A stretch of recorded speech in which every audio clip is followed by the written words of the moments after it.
તો મોટા સમાચારથી બુલેટિનની શરૂઆત કરીએ। અમૂલ નિયામક મંડળની ચૂંટણીને લઈને સૌથી મહત્વના સમાચાર અત્યારે મળી રહ્યા છે। અમૂલ નિયામક મંડળની ચૂંટણીમાં ભાજપ સંગઠન સક્રિય થઈ ગયું છે। જી હા, નિયામક મંડળની ચૂંટણીમાં સભ્યોને મેન્ડેટ આપવા માટેની કવાયત તેજ થઈ ચૂકી છે। ઉત્પાદક સંઘની ચૂંટણી માટે મેન્ડેટ આપવા ભાજપે કવાયત શરૂ કરી દીધી છે। તમામ દાવેદારોને ફોર્મ ભરાવી ફોર્મ પરત ખેંચવાની પણ કવાયત થઈ શકે છે। જો કે સહકાર ક્ષેત્રમાં મેન્ડેટ આપવાને લઈ પક્ષમાં નિર્ણય થયો હતો। કેન્દ્રીય નેતૃત્વ સાથે ચર્ચા બાદ આખરી નિર્ણય લેવાઈ શકે છે। આ સાથે જ અપક્ષ દાવેદારી કરનાર ઉમેદવારો સંદર્ભે પણ પક્ષે નોંધ લીધી છે। મહત્વનું છે કે 10 સપ્ટેમ્બરના રોજ અમૂલ દૂધ ઉત્પાદક સંઘની ચૂંટણી યોજાવાની છે। 12 નિયામકોની ચૂંટણી માટે 1200 મંડળીના સભ્યો મતદાન કરવાના છે।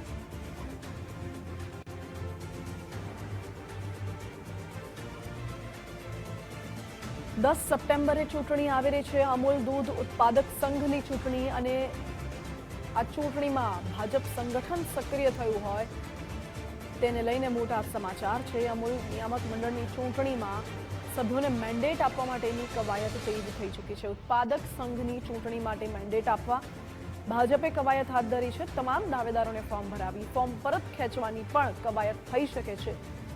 કોઈ ખેલ પડે તેવી પણ શક્યતા છે।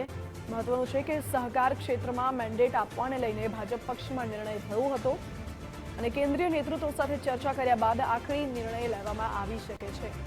આ સાથે જ અપક્ષ દાવેદારી જે ઉમેદવારો કરી રહ્યા છે તે સંદર્ભે પણ પક્ષે નોંધ લીધી છે અને આગામી સમયમાં તેને લઈને પણ કોઈ મોટો નિર્ણય રજૂ થઈ શકે છે। આપને જણાવી દઈએ કે અમૂલ દૂધ ઉત્પાદક સંઘની ચૂંટણી 10 સપ્ટેમ્બરે યોજાવાની છે।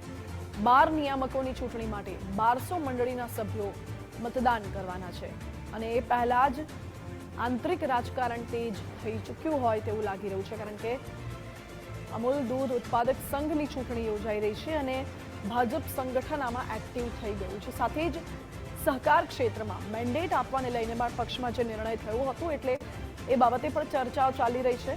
મહત્વપૂર્ણ એ પણ છે કે કેન્દ્રીય નેતૃત્વ સાથે ચર્ચા કર્યા બાદ એ આખરી નિર્ણય લેવામાં આવી શકે છે।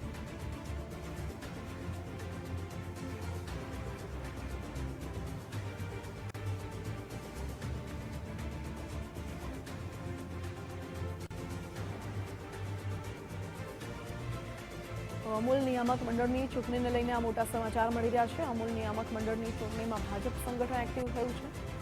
નિયામક મંડળની ચૂંટણીમાં સભ્યોને મેન્ડેટ આપવા માટેની કવાયત તેજ કરાઈ છે। મારી સાથે વધુ જાણકારી સાથે જોડાઈ ગયા છે સંવાદદાતા નિકુંજ જાની। નિકુંજ, અમૂલ દૂધ ઉત્પાદક સંઘની ચૂંટણી આવી રહી છે અને આ વચ્ચે ભાજપ સંગઠન પણ એક્ટિવ થઈ ચૂક્યું છે, શું છે અપડેટ?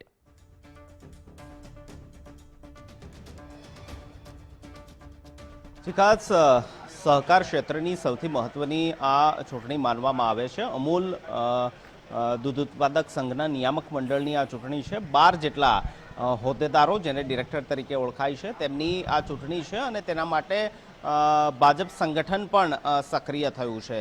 માહિતી મળી રહી છે કે તમામ એ ઉમેદવારો કે જેમને ભાજપ તરફથી દિશાનિર્દેશ આપવામાં આવશે, મેન્ડેટ આપવામાં આવશે, તેવા ઉમેદવારો જે છે તે ઉમેદવારી ફોર્મ સબમિટ કરશે।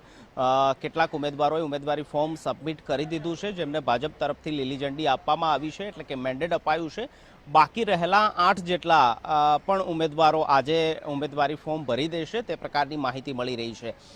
ભાજપના જ કેટલાક જે હોદ્દેદારો છે અથવા તો ધારાસભ્ય, પૂર્વ ધારાસભ્યો છે તેમને પણ આ ચૂંટણી માટે અપક્ષ ઉમેદવાર તરીકે ઉમેદવારી નોંધાવી છે। તો અપક્ષ ઉમેદવારી નોંધાવનાર અથવા તો ભાજપના મેન્ડેટ વગર આ ચૂંટણી માટે ઉમેદવારી નોંધાવનાર લોકો પર પણ ભાજપ જે છે તે નજર રાખી રહ્યું છે અને એક ભાજપે પ્રક્રિયા અનુસરી છે મેન્ડેટ આપવાની સહકાર ક્ષેત્રની અંદર।